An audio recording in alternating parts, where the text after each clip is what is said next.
ni kumuelekezea Mungu yale ambayo inamstahili. C'est pourquoi tu vois les anciens, quand ils adoraient Dieu dans certaines circonstances, ils avaient toujours une qualification qu'ils donnaient à ce Dieu-là. Ndio maana unaona wale wa zamani wakati walikuwa na muabudu Mungu walikuwa na muupa masemi ambao anastahili.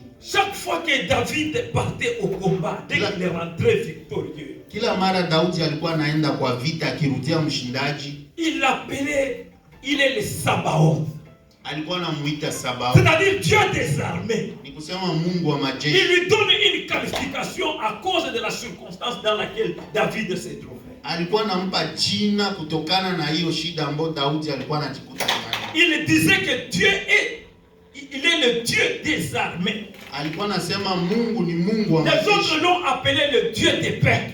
Wengine walimuita Mungu wa mkate. Les autres l'ont appelé l'Éternel. Wengine walimuita Mungu wa milele. Les autres l'ont appelé le plus puissant. Wengine walimuita Mungu wa Les autres l'ont appelé ma fierté. Wengine walimuita Les autres l'ont appelé mon roi des rois. Wengine walimuita mfalme wa wafalme. Alléluia. Amen. Bien-aimé, l'adoration, c'est la raison pour laquelle Dieu t'a créé. Ndugu mpendwa, kuabudu ndio maana Il t'a placé sur la terre alikutia hapa chini ya udongo pour que tu puisses l'adorer. kusudi muabudu. Alléluia. L'adoration. Kuabudu. Bien-aimé, l'adoration Ndugu mpendwa, kuabudu a des impacts puissants. inakuwa na mambo yake. L'adoration produit des résultats très puissants. Inaleta mambo ya majibu ambayo inakuwa nguvu. Il y a des gens qui ont été appelés des héros. Unakuwa watu ambao waliitwa parce qu'ils ont connu comment adorer leur Dieu. Sababu walijulikana namna gani walikuwa naabudu Mungu. La Bible nous dit ceci. Biblia inatuambia hivi. L'Éternel siège Mungu au milieu de l'adoration et de la louange. Kati ya kuabudu na kusifu. C'est-à-dire que quand on est en train d'adorer Dieu, kusema wakati tunapoabudu nous élevons notre Dieu tunamuinua Mungu et que nous nous abaissons. Na sisi tunajishusha. Alléluia. Amen.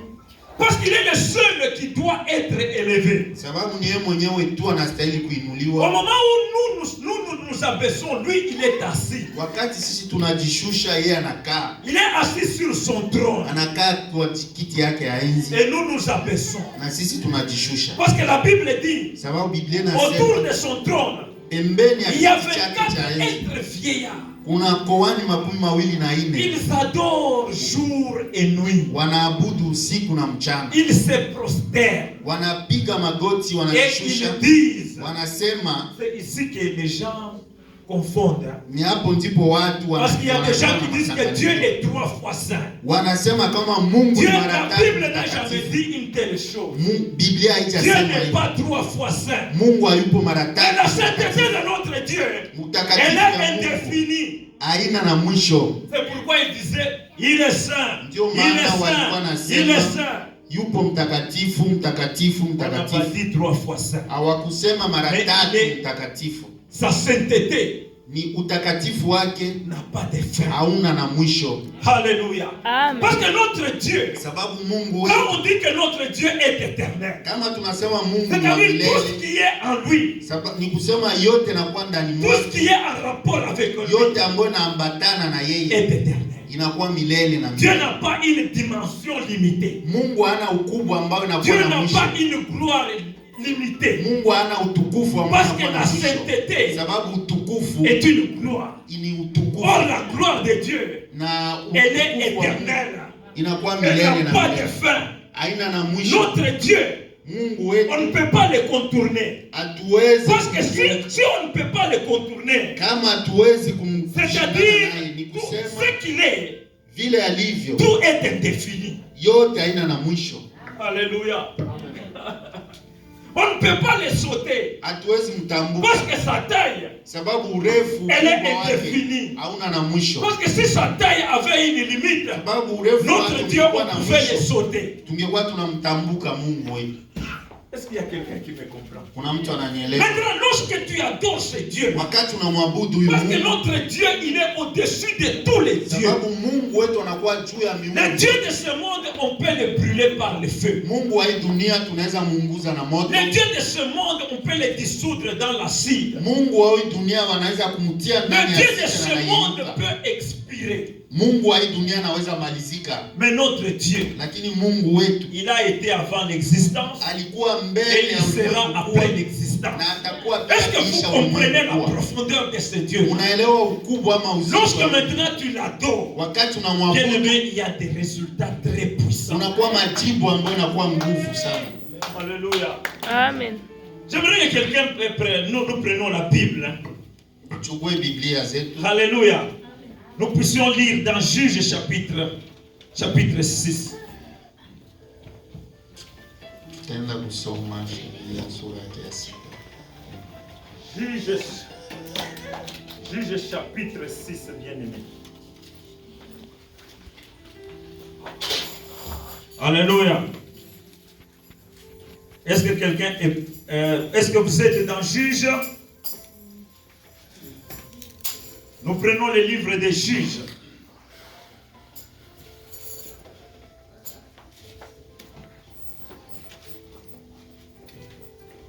Amen.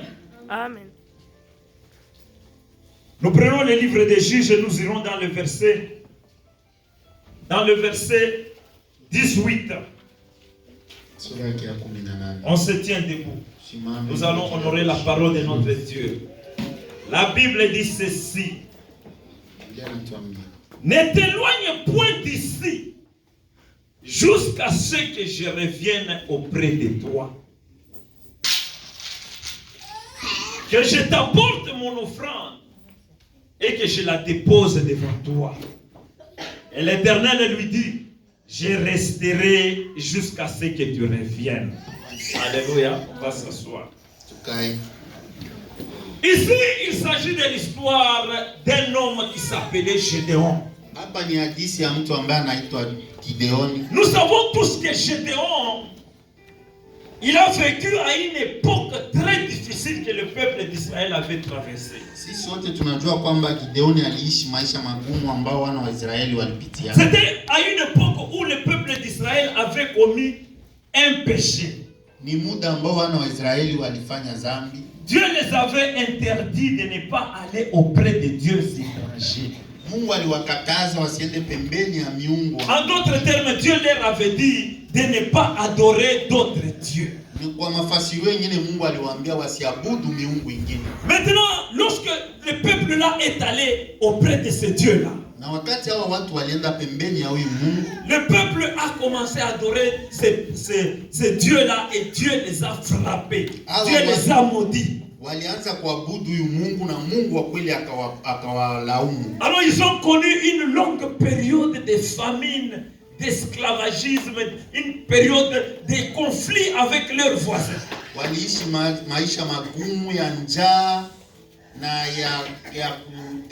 Alors ils commençaient même à se demander, mais qu'est-ce qui nous arrive nous aujourd'hui?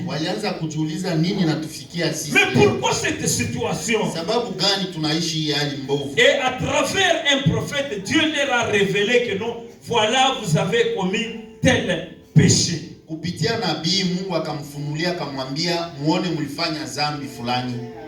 Alors le peuple s'est repenti.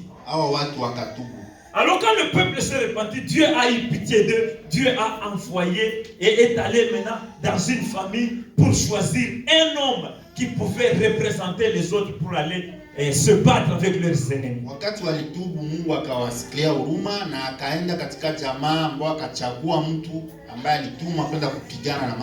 Alors Dieu a choisi Gédéon.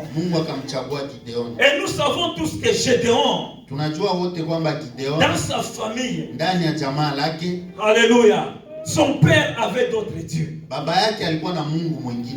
Alors Gédéon, quand Dieu l'a appelé, Gédéon déjà était instruit par ses parents, par ses parents que Dieu avait fait des exploits avec le peuple d'Israël.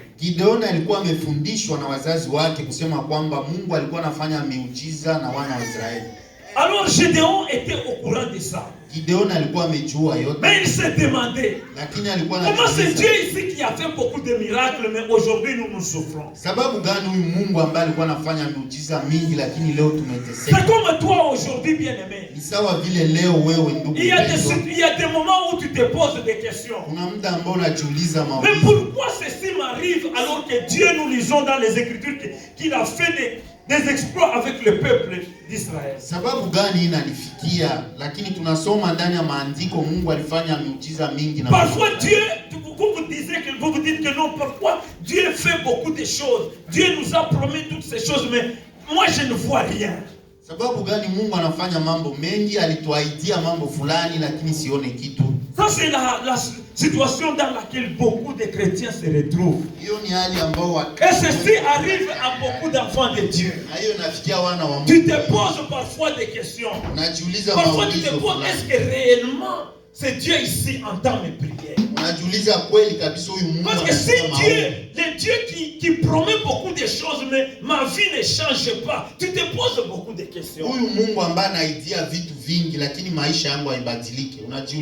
Gédéon aussi se posait ces questions. Quand Dieu lui est apparu, Dieu lui a dit que non, je voudrais que toi tu ailles, mais que tu sois un héros pour aller combattre les ennemis. La première des choses, la Bible dit ceci. Dieu avait trouvé Gédéon en train de presser le froment. C'est-à-dire Gédéon avait travaillé à la boulangerie. Il fabriquait du pain. Alléluia. Bien-aimé, quand on parle du froment, on voit l'image de Jésus-Christ.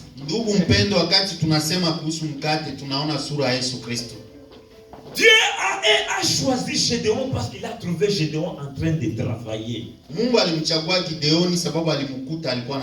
laisse-moi te dire, Dieu, il choisit toujours ceux-là qui servent. Ceux-là qui travaillent.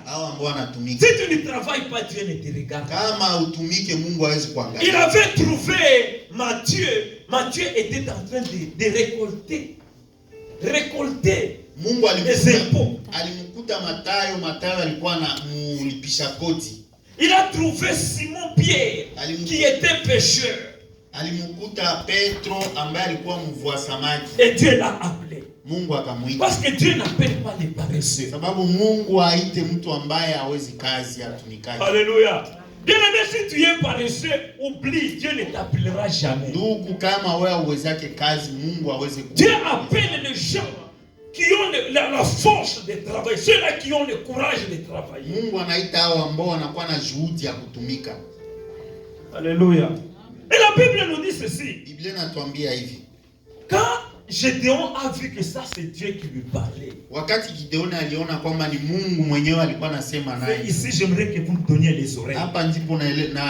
Gédéon va dire à l'ange, si réellement c'est toi Dieu, montre-moi un signe.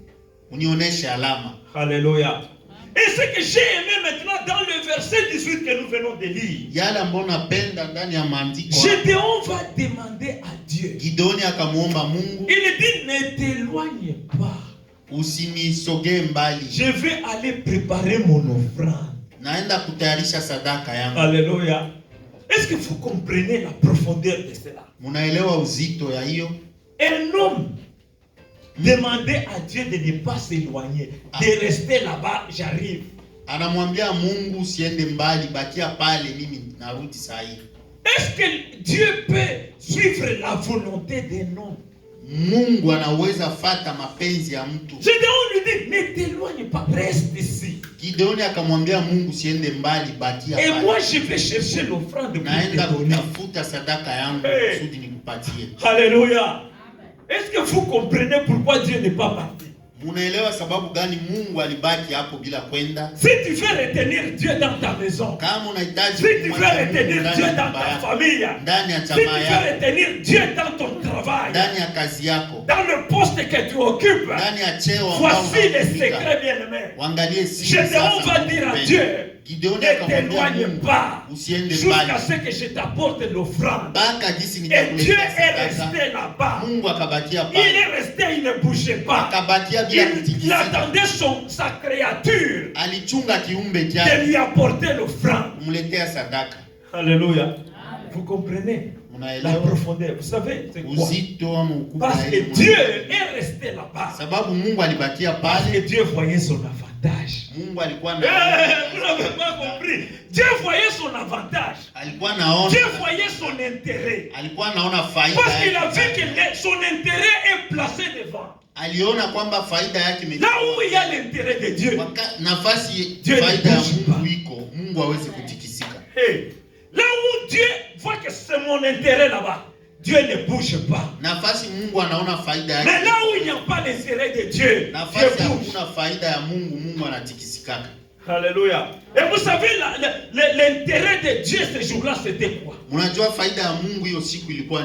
aime les gens qui l'adorent. Il a vu que non, voilà mon fils ici. Il veut m'adorer. Bien aimé, l'adoration est capable de retenir Dieu dans ta vie. L'adoration est capable de maintenir. Dieu ne bougera pas. Tu peux le retenir par l'adoration. Tu veux que Dieu reste dans ta vie pendant des années. Il faut découvrir les secrets de l'adoration. Gédéon connaissait les secrets. Il a dit non, c'est Dieu ici ne bougera pas. Dieu ne bouge pas. Je vais te chercher. Alléluia. C'est comme les gens qui fument. Vous savez, les gens qui fument la cigarette. S'il n'y a pas de cigarette, ils sont mal à l'aise. Si toute la journée n'a pas fumé, il peut suivre même un petit enfant comme ça pour lui donner quelque chose pour acheter la cigarette. Alléluia. S'il sait que cet enfant peut me donner $1 pour avoir acheté la cigarette, il va suivre ce que l'enfant va lui dire. Ce jour-là, Dieu n'a pas bougé parce qu'il a vu son intérêt. Or, l'intérêt de Dieu, c'est l'adoration. Bien aimé, lorsque tu adores Dieu, tu vas le bloquer dans ta famille. Tu vas le bloquer dans tes projets. Si tu découvres comment adorer Dieu, bien aimé, si tu touches Dieu dans l'adoration, Dieu ne bougera pas. Il ne peut pas te fuir. Il ne peut pas aller chez ton voisin. Il restera avec toi. Si tu découvres comment l'adorer. L'adoration peut bloquer Dieu. Peut retenir Dieu dans ta famille. Peut retenir Dieu dans ta maison. Dans tout ce que tu fais, tu peux bloquer Dieu. Dieu ne va pas bouger à cause de l'adoration. Alléluia. Si Gédéon a été appelé héros, si Gédéon a eu la victoire sur ses ennemis, voici les secrets. Voici les secrets. Alléluia. Dieu n'avait pas bougé dans sa vie. Dieu est resté. Je ne sais pas combien de temps Gédéon, vraiment, bien aimé, tuer une chèvre. Ça prend du temps. Hein? Égorger une chèvre. Commencer à préparer ça pour le sacrifice. Ça peut prendre même 2 heures du temps. Mais Dieu était assis là-bas. Il attend que Gédéon fasse tout ce travail. Tout ça pourquoi? Parce que Dieu voyait son intérêt. Est-ce que tu peux donner une acclamation pour donner l'acclamation à Dieu? L'impact de l'adoration. Bien aimé, l'adoration est capable de produire de grandes choses dans ta vie. L'adoration est capable de produire des miracles dans ta vie. Parce que si tu découvres comment adorer Dieu, tu as la victoire. Nous allons lire quelque chose. On va nous lire toujours dans Juge. Juge chapitre 14 jusqu'à 15. Non, jusqu'à 16. La Bible nous dit ceci. Elle ne goûtera d'aucun produit de la vigne. Elle ne boira ni vin ni liqueur forte. et elle ne mangera rien d'impur. Elle observera tout ce que je lui ai prescrit. 15. Ça c'est Manoche, le père de Samson qui dit. Manoche dit à l'ange de l'Éternel, permets-nous de te retenir et de t'apprêter un chevreau. Alléluia. Permets-nous de te retenir et de t'apprêter un chevreau. Le père de Samson, quand il a eu, l'ange est allé leur visiter. C'est la mère de Samson qui était enceinte. Et Dieu est apparu à la mère de Samson. Bien aimé, laisse-moi vous dire, Dieu visite la femme. Alléluia. Dieu à ton voisin, Dieu visite la femme. Mais quand Marie devrait enfanter Jésus, Dieu n'a pas visité Joseph. Dieu a visité Marie. Il a visité la femme. Alléluia. Quand la mère de Samson ici était enceinte, Dieu n'a pas visité le papa. Dieu a visité la maman. Alléluia. Et c'est la maman qui a apporté le message au papa que non, j'ai vu Dieu. Il m'a dit ça, il m'a dit ça, il m'a dit ça. Et le papa m'a dit non, je vais voir ce Dieu-là. Et quand il est allé, Dieu attendait dehors. Et quand il est allé comme ça, il a vu l'ange de Dieu. Et il va dire, permets-moi de te retenir. Parce que le papa ici connaissait l'impact de l'adoration. Connaissait les résultats d'adorer Dieu. Il a dit, permets-moi de te retenir. Je vais aller préparer mon offrande. Cette offrande-là, bien-aimée, c'est l'adoration. Hey, est-ce que vous avez bien compris? Et quand le papa est allé préparer l'offrande, Dieu était là. Je ne sais pas combien de minutes, je ne sais pas combien d'heures, mais Dieu attendait qu'on lui apporte la chèvre, qu'on lui apporte le pain. Parce que lui, quand il adore, il voit son intérêt, il ne bouge pas. Permets-moi de te retenir. Est-ce qu'il y a quelqu'un qui veut retenir son Dieu aujourd'hui? Est-ce qu'il y a quelqu'un qui veut retenir son Dieu dans sa vie? Bien aimé, si tu découvres le secret de l'adoration, Dieu ne bougera pas. Dieu sera ton voisin. Dieu sera dans ta maison. Il sera ton ami. Mais il faut découvrir l'impact de l'adoration. Alléluia. On va nous lire le verset 18. Non, le verset 20. Comme la flamme montait de dessus de l'autel vers le ciel, l'ange de l'Éternel monta dans la flamme de l'autel. À cette vue, Manoche et sa femme tombèrent la face contre la terre. Alléluia. Amen. Je vais vous dire encore un autre secret. Quand on a apporté l'offrande, Dieu a montré, l'ange a montré au père de Samson, Manoche. Il lui a dit, prends ton offrande, va poser sur les rochers. Or les rochers, c'est Jésus-Christ. Bien aimé, l'offrande appartient à Jésus. Parce que l'ange là lui a dit, même si tu m'apportes l'offrande, moi je ne mangerai pas ça. Mais prends cela, va déposer sur les rochers. Alléluia. Imagine-toi quand on a placé cette offrande sur les rochers. Il y a eu une flamme de feu qui est sortie. Et quand la flamme montait, l'ange est entré à travers cette flamme-là, il est parti. Alléluia. Est-ce que vous comprenez la signification? Oh, cet ange-là, c'était Dieu. C'est-à-dire l'adoration.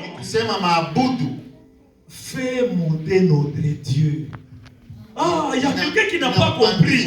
L'adoration fait élever notre Dieu. Dieu est monté à travers la flamme de l'offrande. Cela veut dire que l'adoration élève notre Dieu. Quand tu commences à l'adorer, Dieu monte. Et s'il monte, qui va jouer avec toi? Si Dieu monte, il devient pour toi la satellite. Il commence à contrôler ta vie. Il contrôle tout ce qui planifie contre toi. Pendant que toi tu es innocent, lui il frappe. Pendant que toi tu dors, tu ne connais pas. Les gens font des réunions, lui il frappe. Parce qu'il est en train de t'observer. Il est au-dessus de toutes les choses. À travers l'offrande, Dieu est monté. Hey, alléluia. Est-ce qu'il y a quelqu'un qui veut faire monter son Dieu ce matin? L'adoration que tu vas lui donner ce matin va remonter ton Dieu. Va élever ton Dieu. Si ton Dieu est élevé, ta vie est en sécurité.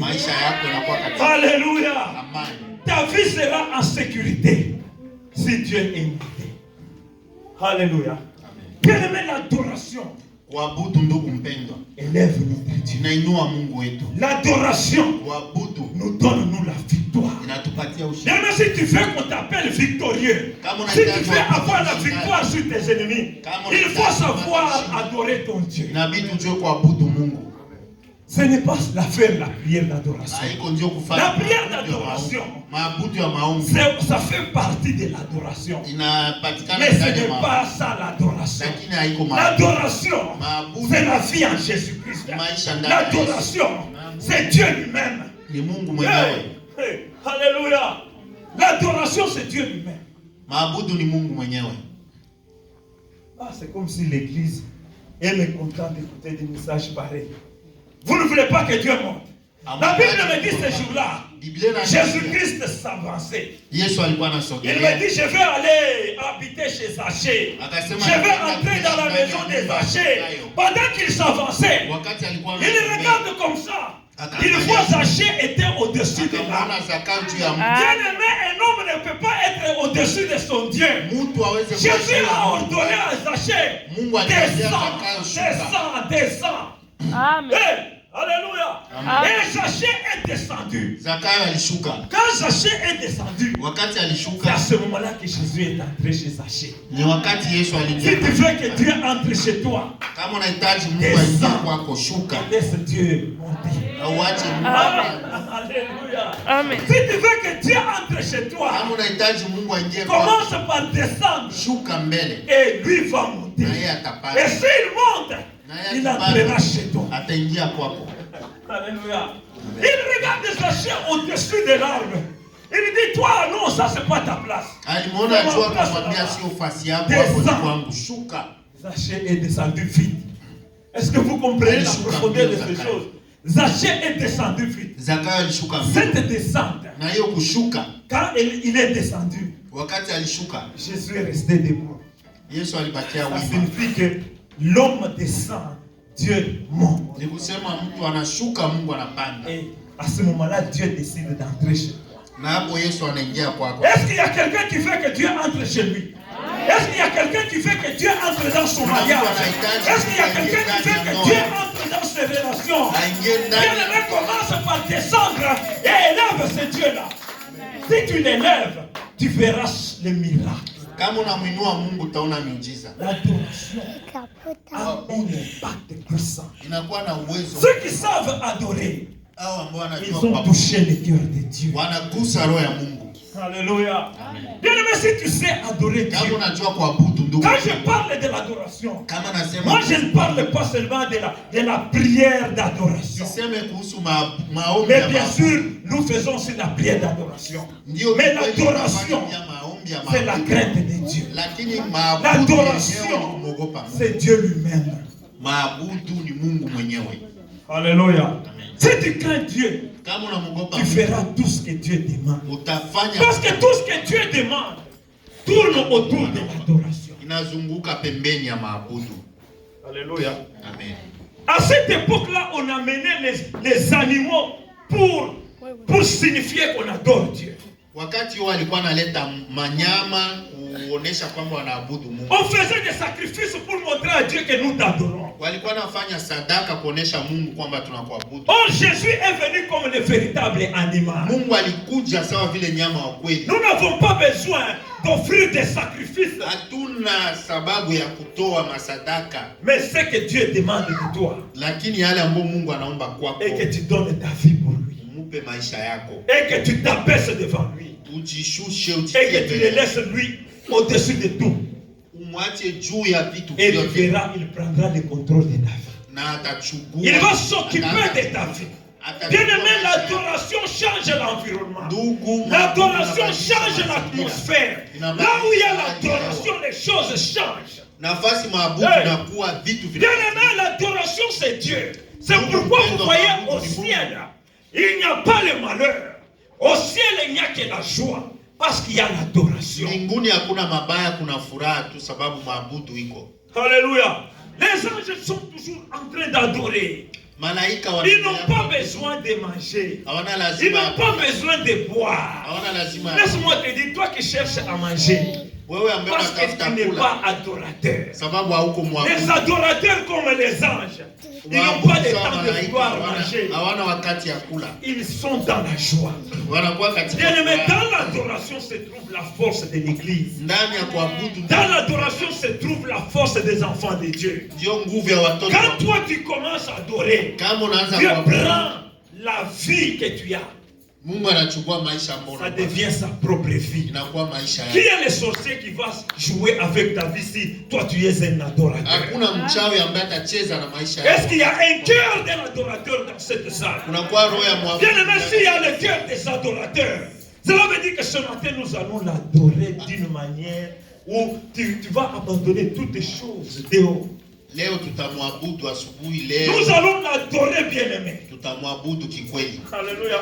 Nous allons faire cette prière d'adoration. Ne regarde pas à la montre. Alléluia. Si tu es dans l'adoration, même si tu quittes ici 15 heures, ton boss, Dieu va te frapper d'aveuglement. Quand tu vas rentrer au travail, il ne te verra pas. Alléluia. As-tu déjà vu, tu vas au travail, tu es en retard, tu crois que quand tu vas arriver, tu auras des problèmes, mais tu arrives comme ça, tu trouves que ton boss là n'est pas venu au travail. Alléluia. Ton superviseur là, il n'est pas venu. Quand tu es en présence de Dieu, Dieu pourvoit autre chose dehors. Je vais inviter les musiciens. Nous allons plonger dans une adoration forte. J'aimerais que quelqu'un qui va sortir dans cette place, si toi tu veux quitter cet endroit, que tu puisses sortir avec la victoire à travers cette adoration. Nous avons seulement 15 minutes. On va terminer. Nous allons bien aimer nous humilier. Je vous ai dit qu'il a dit à Zachée, descends. Alléluia. Il a dit à Zachée, descends. Ce n'est pas ta place au-dessus de l'arbre. Descends. Bien sûr, aujourd'hui tu vas descendre. Avec Dieu monde. Alléluia. Alléluia. Est-ce qu'il y a des gens qui veulent descendre dans cette salle? Parce que moi je vais descendre. Je vais sortir vainqueur, bien aimé. Alléluia.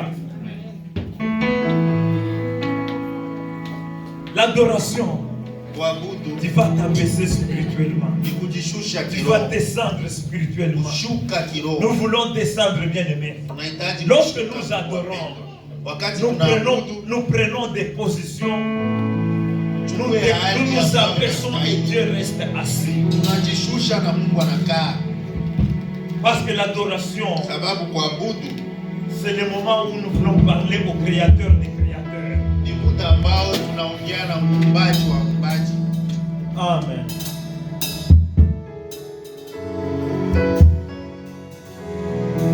Bien-aimé, descends. Prends une bonne position parce que nous allons adorer celui qui est au-dessus de tous les dieux.